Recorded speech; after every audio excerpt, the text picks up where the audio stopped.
been looking at the nature of the Bible as the transforming story.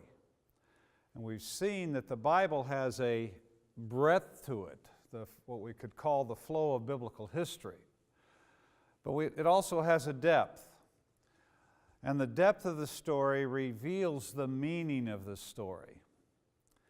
So when we use the word story, we're often using it synonymously for the word worldview or mindset. Paul speaks about the strongholds of the mind.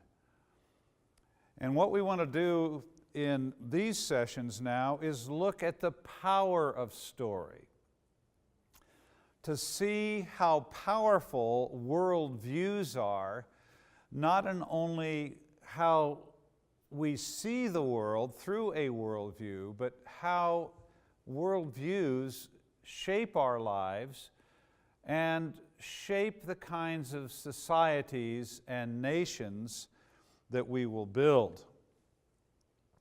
I'd like to give you a couple of illustrations as we begin. One is from a friend of mine named Josie. You'll notice that many of my stories have names attached to them. It's because of people coming up at conferences and saying, "Darrow, I have an illustration for you." So this is Josie's story. Josie graduated from an American university with a degree in nursing. She had a heart for the poor, so she decided to travel to West Africa with the American Peace Corps program. And her assignment was to teach microbiology in an African nursing college. She had never taught before. She was very excited about what she was going to do. And she began this semester by teaching an overview of biology.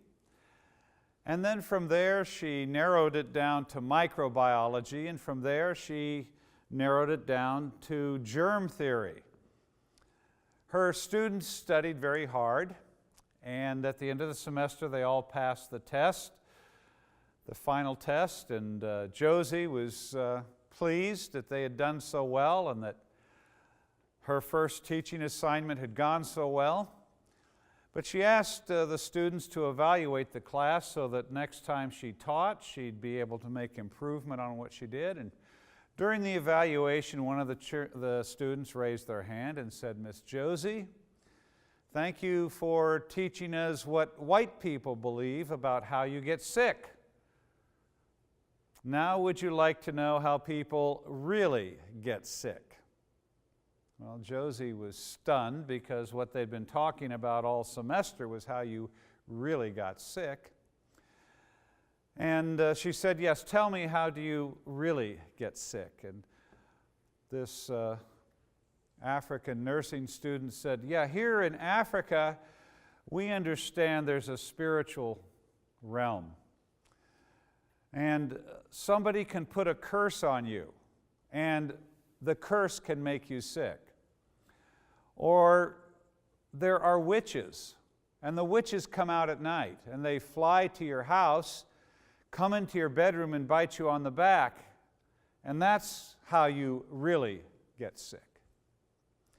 What had Josie not taken into account when she began teaching the course? She had not taken into account worldview.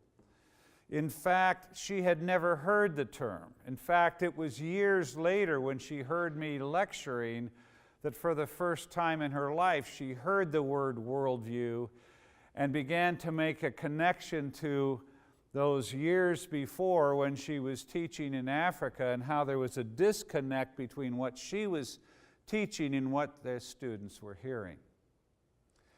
Josie was a materialist, and she was looking at illness from a materialistic perspective.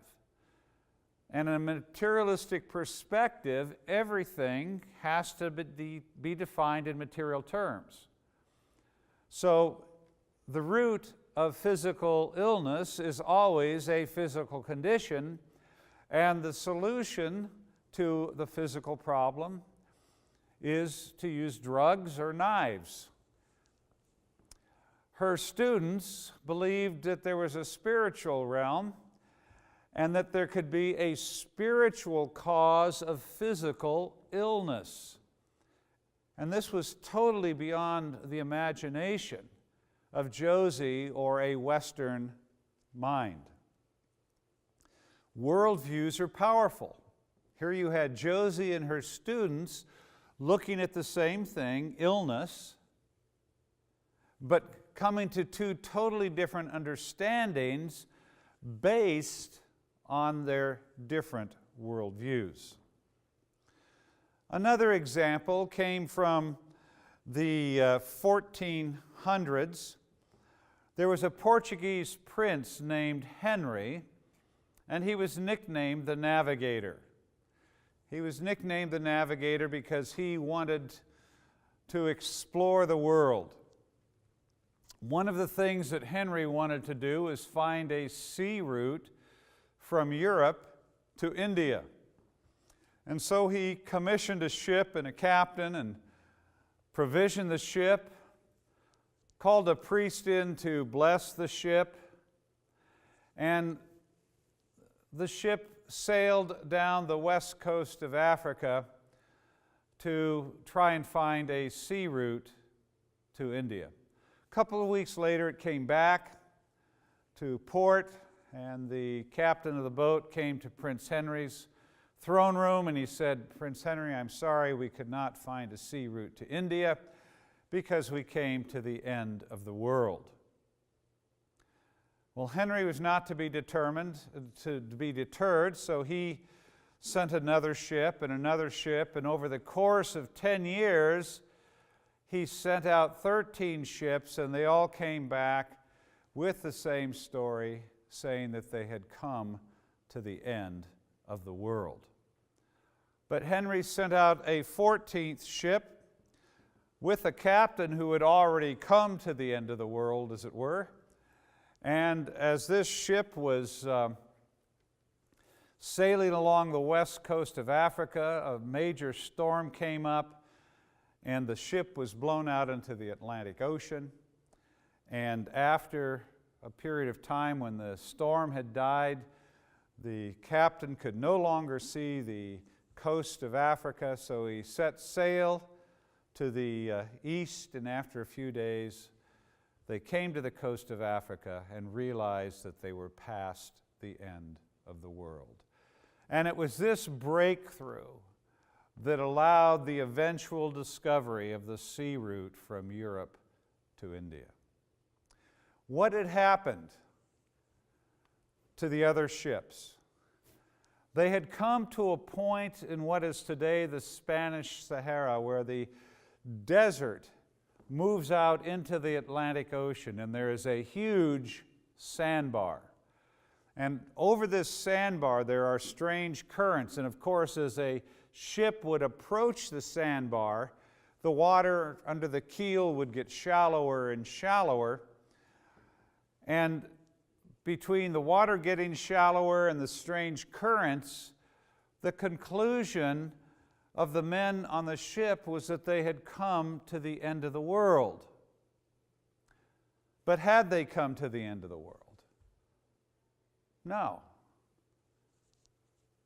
Where was the end of the world? It was in their mind.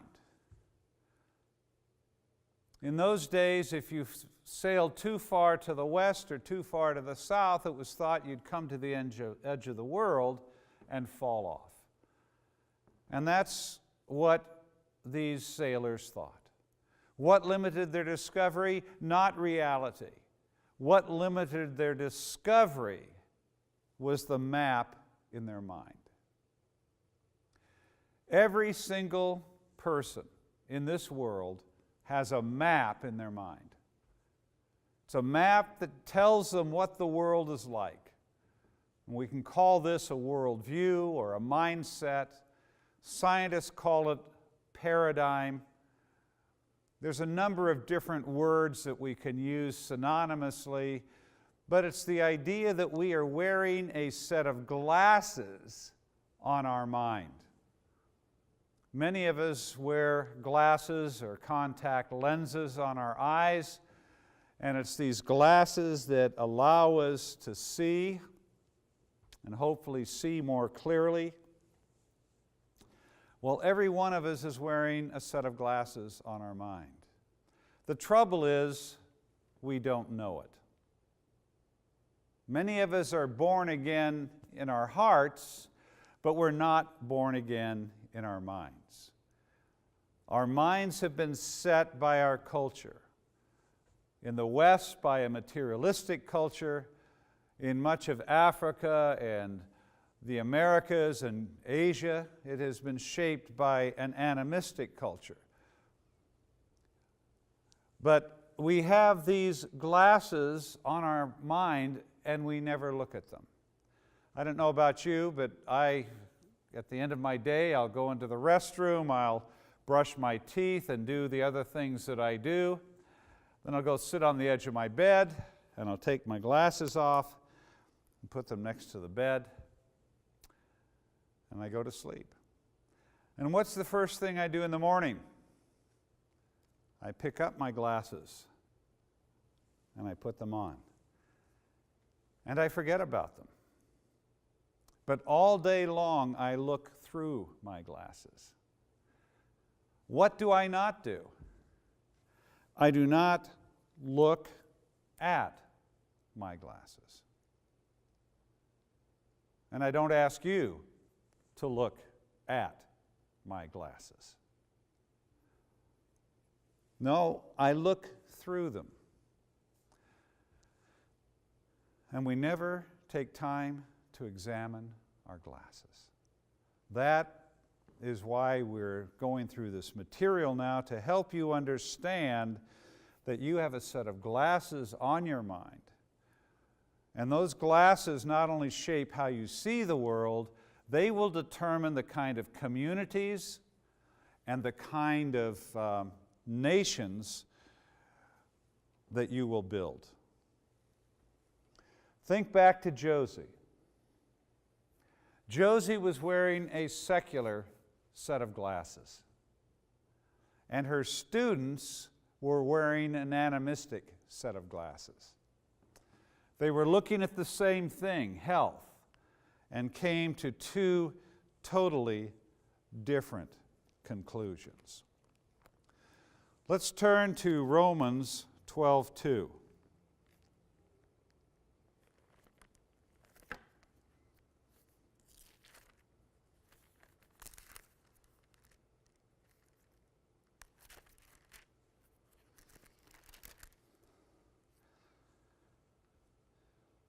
Paul says, "Do not be conformed any longer to the pattern of the world, but be transformed by the renewing of your mind." Be not conformed any longer to the pattern of the world. For those of us in the West, let's not be conformed any longer to our Western materialistic, consumer-oriented culture. To those in Africa or Asia, be not conformed to the pattern of your world. But what? Be transformed. And how are you transformed? By the renewing of your mind. What God is saying, it's not enough to be born again in your heart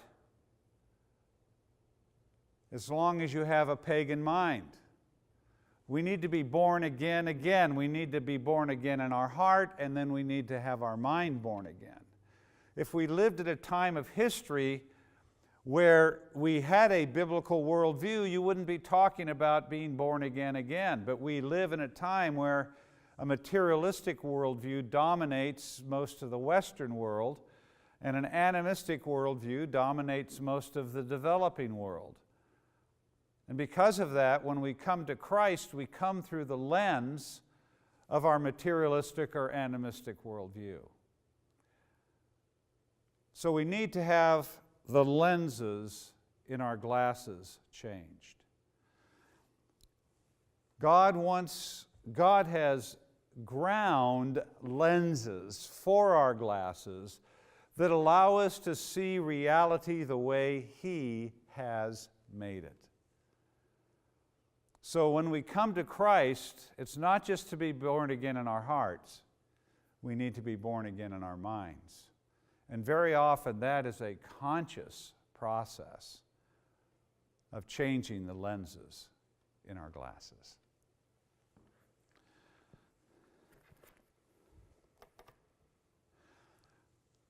One of the things I'd like you to reflect on, people can take courses at universities. There's all sorts of organizations that are teaching on worldview.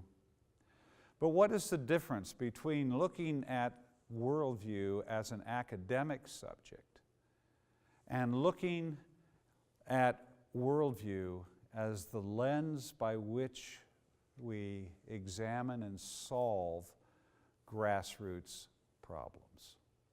These are two different processes, and I would like you to reflect on the difference between these.